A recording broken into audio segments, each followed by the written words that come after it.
I'm actually just presenting here a SEAWA update. I've been with SEAWA since April 2016. I have been working in Alberta for the past 10 years now, and before that I was working in developing countries for about like 20 years in agriculture. So when I moved to Canada, I moved into environmental science, environmental studies, and so I'm working in watershed management planning. So I've worked with 3 other, sister organizations. So SEAWA is Southeast Alberta Watershed Alliance. We have the North Saskatchewan Watershed Alliance. I work there as well in Edmonton. The Red Deer Watershed Alliance in Red Deer, and the Athabasca Watershed Council up in Hinton. So this is my 4th WPAC. I actually started my career in Alberta at the oil sands in Fort McMurray. Okay. So I will be talking about who is SEAWA, what do we do, and then the grant that we received for stewardship project, which is basically for the Seven Persons Creek Watershed. I'll show you where is that, and then the funding that's available to landowners through this project. So SEAWA is a watershed planning and advisory council. It's multi-sectors, multi-stakeholder, not-for-profit, volunteer-based society. And the sectors are there. It's very varied, agriculture, industry, irrigators, etc. We got incorporated in 2008, and our governing board is a total of 17 seats.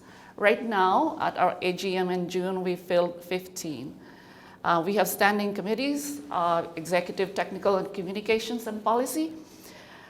And then, although we got incorporated in 2008, the designation of a WPAC, which comes from Alberta Environment and Parks, we got that in 2010. So right now, we're just like 2 staff, myself and a watershed coordinator who joined in June.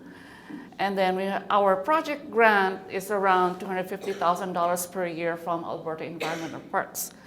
And accordingly, if we are so diligent in applying for project grants, we do get one or 2. So this year, I applied for 4 project grants, and we got 1. So that's how we get money. We do have donations once in a while, small donations like 500 or 5,000. So donations are welcome. So this is the SEAWA watershed. Basically, there are 2 watersheds in there. The upper portion is the South Saskatchewan River subbasin, all the lands that drain into the South Saskatchewan River. Some of the portions, the gray area, is with the province of Saskatchewan. Then below that is the Pakoki Lake watershed. So basically, SEAWA watershed is composed of 2 watersheds, the South Saskatchewan River subbasin and the Pakoki Lake watershed. And I'd like you to note the area that's labeled 005AH. That's the ID that's given by the Water Survey of Canada. That's for the Seven Persons Creek watershed. That is where our project is being implemented. So if you live, work, or do your recreation in the SEAWA watershed, you are a stakeholder. And we encourage you to, and invite you to become a member and support SEAWA. This is the SEAWA's vision. So it's a healthy watershed that provides balance between social, environmental, and economic benefits. Basically, the 3 pillars of sustainability. And then our mission, this is an updated mission approved last June. So basically, we educate, we support knowledge development, we facilitate and develop management plans for sustainable use of the SEAWA watershed. Now, WPACs are in partnership with the Alberta government, the Alberta Water Council, and watershed stewardship groups to help achieve the 3 Water for Life goals. So the idea here is partnerships. So the goals are healthy aquatic ecosystems, safe, secure drinking water, and reliable quality water supplies for a sustainable economy. So these 3 goals actually are interconnected, as well as they are also interlinked with the 4 environmental media: water, land, air, and biodiversity. And also we all know these are in our natural systems. They are as well interconnected. Now throughout the province there are 11 WPACs, and we are one of the 11. So we're in partnership with the government and other stewardship groups to achieve, hopefully, these 3 goals. So this is a provincial policy, and it's largely, the idea is voluntarily trying to implement and achieve these goals. As advised by the Alberta Environment and Parks, all WPACs work around 4 program areas. That's watershed evaluation and reporting, watershed management planning, education and outreach, and environmental stewardship. So our project actually falls under this program on environmental stewardship. Other than the Water for Life policy, there is already the approved South Saskatchewan Regional Plan, and there is already a list of implementation strategies, and there are 8 chapters there, and WPACs usually would implement strategies that are under water or efficient use of land, biodiversity. Sometimes we could have projects on outdoor recreation because they impact water resources and water quality as well, and to some extent community development. So underwater, we have section 4.5, continue to increase knowledge and improve management of riparian lands within the region. So this is the strategy that we are implementing with our current project on riparian areas. So basically, SEAWA's work is guided by the SSRP, Water for Life goals, the WPAC program areas, and then our mission and vision. So this is our project. It's a 2-year project, and we were awarded $221,000. That's to be spread over 2 years. This project is going to achieve 3 elements here. One is the assessment of riparian conditions within the entire Seven Persons Creek Watershed. So this is being done through analysis of satellite imagery. This has been contracted out to Stantec, and this is right now implemented. Then this year, we're actually recruiting partners to restore degraded riparian areas throughout the watershed. The restoration is through partnership. It's a 50-50 cost share, and this project's target is to restore a total of 10 kilometers of degraded riparian areas. Then the very important portion here is the education about riparian areas and to foster stewardship. The very first thing that we have encountered actually while we're recruiting for partnerships is the recognition about what are riparian areas and what are degraded riparian areas. So if you look to this booklet, there are photos there that actually got interchanged on page 17. So what is healthy and not healthy? We did realize that we are funding for an issue that we thought was an issue, but most people do not realize there is an issue. So this is where this education comes in, very important. So this is the Seven Persons Creek Watershed, and the main streams there are Pagan Creek, the Seven Persons itself, Bull's Head, Grove Vent, and there's the Ross. They all like converge somewhere.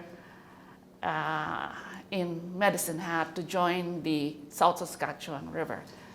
We are also including here the Murray Lake reservoir. There's also like riparian areas around there as well as the Seven Persons Lake. So here's an example. So on the top is what we call a healthy riparian area. You can see it's well vegetated. And actually in a dry climate like here during drought and towards the end of summer, these are the only parts of the landscape that stand out as green amongst brown and amber color. And then below is a degraded riparian area. You can see the effect of the last flooding and that caused slumping, and the effect of heavy traffic right at the edge of the riparian area. That does not allow even the grasses to grow. So this is an impact due to recreation pressure. And without vegetation, the costs of flooding and then the effects of flooding are not like attenuated. So if that happens, then water quality in the creek will degrade, which eventually ends up in the South Saskatchewan River. In addition, so we are thinking of like riparian areas attenuate the effects of flood. It stores water, it improves water quality, and then it also provides habitat and food for wildlife. So very important that we keep these very small, narrow or linear or around a lake. It's like a donut, green donut around a lake. They're very, very important ecosystems that we need to conserve and protect. And if they are degraded, they need to be restored. So that's the message. So the project schedule, we have 2 years. So right now we have 2 portions here, the restoration, implementation, and communication and education. So right now, the consultant is doing the watershed scale aerial assessment. We're doing partner recruitment, and then we start like preparing restoration plans, and hopefully by the summer, by spring, throughout summer, we'll be having like restoration works on the ground. And then we'll have all this like educational materials. We are right now producing information materials that will be distributed at our event in November. And then they are also posted on our website, the SEAWA website. So all activities will have reports, and you'll have the maps where the maps will show where the degraded areas in the watersheds are. So restoration of riparian areas that are degraded are voluntary. We provide 50% funding. So here are the elements to partnering. We have application procedure. There are eligible projects like fencing, off-stream watering, erosion control, revegetation, as well as weed control. So you can go to our website or contact Patrick. He is our watershed coordinator, and the phone number is there.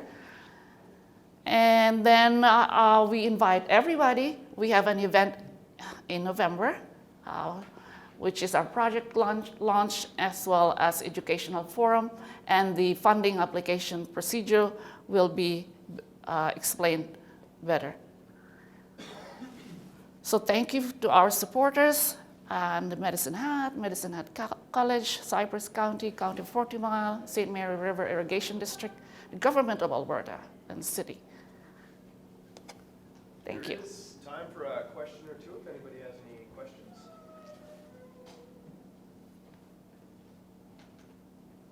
No question. Please, I invite you to be a member of SEAWA if you belong to the watershed. The membership is free, and then you can bring in whatever issues or anything that you can contribute to share about achieving the Water for Life goals. Thank you. an appreciation for coming in.